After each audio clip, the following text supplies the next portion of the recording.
Have you ever wondered why the Appalachian Mountains, one of the oldest mountain ranges on Earth, have more missing persons reports per mile than almost anywhere else in the United States? Or why locals say, "Don't whistle in the woods after dark"? Stretching across 13 states, the Appalachians are a place where reality blurs with centuries of folklore. Strange lights that wander between the trees, voices that mimic loved ones, and creatures that seem older than human memory. Hikers, hunters, and mountain families have passed down stories of unexplained disappearances, shadow figures on ridgelines, and encounters that defy every logical explanation. Tonight, we're diving into 3 disturbing and scary true Appalachian Mountains horror stories, real accounts from people who swear the mountains watched them, followed them, and in some cases, nearly took them. Evan grew up in a small West Virginia town tucked so deep into the mountains that people joked the sun was late every morning. The locals were old-school Appalachian, private, cautious, and deeply superstitious. Evan wasn't. He thought all the stories were just meant to scare kids. But there was one rule people never joked about. If you hear whistling in the woods at night, don't whistle back and don't answer. It's not a person. He'd heard that warning since childhood. It was in old family stories, passed around the fire on hunting trips. His grandfather said the mountain had things in it, things that needed voices to lure you deeper. Evan laughed it off for years, until the night he understood. One late October evening, Evan hiked up Cranberry Ridge to catch the sunset after a long week. The forest was quiet in that heavy way it gets before winter. No bugs, no birds, just wind threading through dead leaves. He stayed longer than he meant to, losing track of time while watching the sky turn blood orange. By the time he started back down, dusk had already thickened into a deep blue haze. Within minutes, he regretted the decision. The woods felt wrong, like the mountain was holding its breath. Halfway down the ridge, Evan froze. From somewhere deep in the trees, he heard a whistle. 3 slow notes, clear, crisp. Not a melody, more like a signal. He turned, shining his flashlight between the trees. Nothing. He listened. Maybe it was a bird or a breeze through a hollow branch. He almost convinced himself until the whistle came again. Same 3 notes, but this time closer. A cold pressure settled in his chest. Against every instinct, Evan yelled out, "Hey, you all right? Need help?" The forest swallowed his voice. No echo, no reply. Then the whistle answered him, but it wasn't the same anymore. It was the exact pitch, rhythm, and tone of his own voice trying to whistle. A perfect copy. The realization hit him like ice water. It wasn't calling for help. It was answering him, and it wanted him to follow. Evan backed away slowly, flashlight shaking in his hand. The woods erupted with sound. Footsteps crashed toward him, fast, heavy, but uneven, almost like a body running on hands and feet. The sound tore through the leaves, branches snapping as something huge barreled forward. Evan bolted down the trail. Behind him, the whistling grew louder. Not 3 notes anymore. Now it was one long, shrill whistle, so distorted it barely sounded human, like someone forcing lungs that weren't meant for whistling. Every few seconds it changed pitch, mimicking me again and again.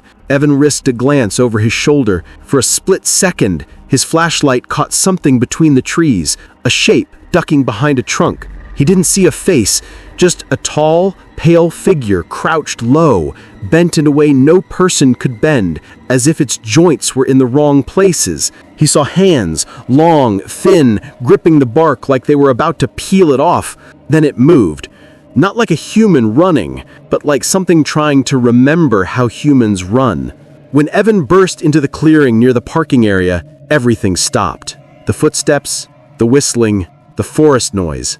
Instantly, the world muted itself. He fumbled for his keys, hands trembling so badly he dropped them twice. He slammed himself into the truck, locked the doors, and just sat there, gasping for air. That's when he heard it, a soft whistle coming from the tree line. Those same 3 notes, but this time slow, sad, almost curious.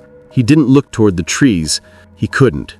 He turned the engine and tore out of the lot. The next morning, Evan told his grandfather, expecting to be mocked, but the old man didn't laugh. He just nodded slowly and said, "You heard it, the whistler. They mimic what they want, sometimes voices, sometimes people, sometimes animals. That's why we don't stay after dark." Evan asked what it wanted. His grandfather replied, "To see if you'll answer. If you do, it keeps calling until you follow." Evan hasn't set foot on Cranberry Ridge past sundown since that night, and in the years since that night, he still sometimes hears short, sharp whistles when he's outside after dark. 3 notes, drifting from the woods. He never answers again.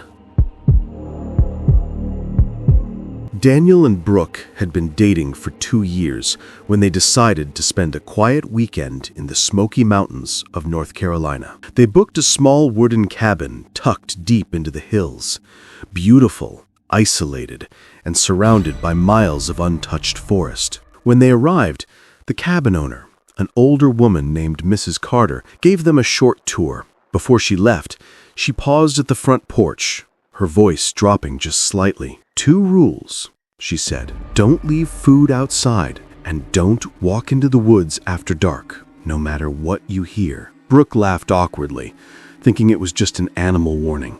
But Daniel noticed how serious the woman's eyes were. Not afraid, but resigned, like she was tired of explaining something people didn't want to understand. They didn't ask questions. They should have. The first night was peaceful. They cooked dinner, watched a movie, and fell asleep listening to the soft hum of insects outside. But around 3 a.m., Brooke sat up abruptly. Something had woken her. A sound. Crying. Soft, high-pitched, and fragile, like a little girl trying not to sob too loudly. It drifted in from outside, barely louder than a whisper. She shook Daniel awake. "Do you hear that?" At first, he didn't, but then the crying grew louder and clearer. There was zero doubt. A child was outside in the middle of the woods, in the middle of the night. Brooke's stomach twisted. Daniel grabbed the flashlight and walked to the window facing the tree line. Brooke followed him behind, clutching his arm. He lifted the curtain and froze. Just beyond the clearing, at the very edge of the woods, stood a young girl, maybe 8 or 9 years old, thin, barefoot, wearing a white dress that looked old, almost yellowed with age. Her hair hung over her shoulders in tangled strands. Her eyes were wide, staring straight at the cabin, straight at them. Brooke whispered, "What is she doing out here?" The girl didn't move, didn't speak, didn't blink. Then, as if she suddenly noticed the flashlight, her expression changed. The crying stopped instantly, like it had never been real. It tilted its head, slowly, too slowly, and gave them a smile. Not a normal smile, a stretched, unnatural grin that reached too far across its face, like the muscles were being pulled from the inside. Daniel dropped the curtain. Before they could react, there was a soft knock on the cabin door. 1, 2, 3. Not frantic, not desperate, just patient. Brooke clamped her hand over her mouth. Daniel whispered, barely audible, "Don't move." The knocking came again, this time followed by a faint little voice. "Please, let me in. I'm cold." But the voice was wrong, flat, emotionless, like it was repeating words it didn't fully understand. Daniel slowly stepped back from the door. The voice spoke again. "Please, come outside." A long silence. Then, "I know you're in there." The words were spoken in a new tone, a deeper one, not a child's. Eventually, the noise stopped. They stood frozen for nearly 30 minutes before Brooke whispered that they should check the window again. Daniel reluctantly lifted the curtain. The girl was still there, but she wasn't standing now.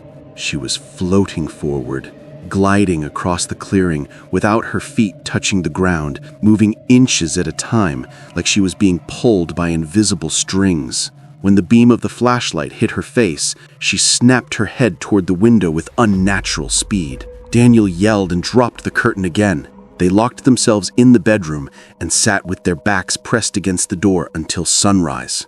Neither slept. In the morning, they packed their bags, ready to leave immediately. But before driving off, Daniel confronted Mrs. Carter, who was sweeping her porch like nothing had happened. He told her what they saw, what they heard, what stood outside their cabin. The woman didn't react with shock or disbelief. Instead, she sighed heavily, lowering her broom.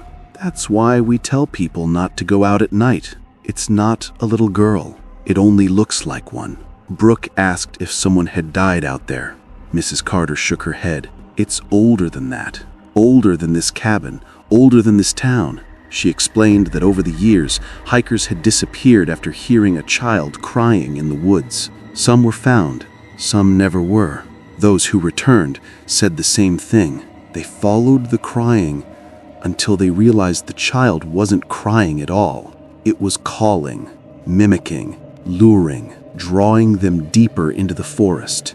And whatever it was, it always smiled before it moved. Daniel and Brooke left and never returned to the Smokies. But some nights, Brooke swears she still hears soft crying outside her window, the same pitch, the same rhythm, as if something followed them home and is still waiting for them to open the door. Caleb had been hunting in the eastern Kentucky mountains since he was old enough to hold a rifle. Black Hollow Trail was his favorite spot, a narrow path that cut through steep ravines and old-growth forest, untouched for decades. But it also had a reputation. Old hunters talked about the wrong ones, things in the forest that looked human from far away, but weren't. Caleb had always rolled his eyes at those stories, until the winter night he learned why those men never laughed about Black Hollow. It was early December, the coldest week of the season. Caleb had planned a quick afternoon hunt, but he'd tracked a buck farther than expected, deeper into the woods than he usually went. The sun dipped behind the ridge faster than he realized. Within minutes, the forest went dark and unnervingly quiet. No owls, no wind, no rustling, just a kind of silence that felt thick, like it was pressing against his eardrums. Caleb started back toward the trail, breath puffing like smoke in the freezing air. That was when he noticed something strange. His footsteps were the only sound. No crunching leaves except his own. No echo. No wildlife. Nothing. It was like everything around him was waiting, watching. As he rounded a bend, he saw someone standing in the middle of the trail ahead. A man, tall, skinny, wearing torn, mud-stained clothing that looked decades old. His arms hung stiff at his sides. His shoulders slouched unnaturally low, as if the joints weren't put together right. At first, Caleb thought the man might be injured or lost. He raised his flashlight, calling out, "Hey, you okay?" The man didn't respond, didn't flinch, didn't even twitch. He just stood there, perfectly still, like he'd been planted in the ground. Caleb took a cautious step forward. The man still didn't move. Then something in the flashlight beams shifted, something that made Caleb's stomach drop. The man's head was turned completely around, facing backward over his spine, staring directly at him, but the rest of his body was facing the opposite direction. Caleb stumbled back, heart hammering. His hands shook so badly he nearly dropped the rifle. But before he could turn, the man moved, not by stepping or turning, but by jerking sideways, like every bone in his body snapped at once. His limbs bent in sharp, unnatural angles, too fast and too wrong to be human movement. Caleb froze. The man's head, still twisted backward, tilted slightly, as if studying him. Then the figure took a step, but it wasn't a normal step. It was a spider-like, contorted motion, a lunge that made popping sounds echo through the clearing, like joints dislocating with each movement. Caleb didn't wait to see more. He ran. The forest exploded behind him with violent rustling and snapping wood. Whatever it was It was following him fast. Caleb sprinted blindly, branches whipping his face, breath tearing out of his lungs. He could hear it moving behind him, not in steady footsteps, but in sharp, disjointed bursts. Pop, scratch, pop, scrape, pop, like something dragging itself at impossible angles. Caleb's flashlight beam bounced wildly, catching glimpses of pale limbs in the trees, long arms gripping branches like a predator hunting from above. He didn't dare look back again. When he reached the wide clearing near the start of the trail, the noises suddenly stopped. Everything went dead quiet again. That same suffocating silence. Caleb slowed to a walk, then a standstill. His chest heaved. His ears rang. He lifted his flashlight with trembling hands. Nothing. No figure, no movement. Just the empty trail. Caleb backed towards his truck, steps slow and shaky, trying not to make a sound. Right as he reached for the door handle, he heard something behind him. A long, low exhale, like someone breathing inches from his neck. He spun around. Nothing. Caleb threw himself into the truck, slammed the door shut, and sped away down the dirt road without looking back even once. The next morning, Caleb told the story at the local diner, voice low, expecting ridicule. But the older hunters didn't laugh. They exchanged uneasy looks instead. One of them, a man in his 70s with a deep Appalachian accent, finally spoke.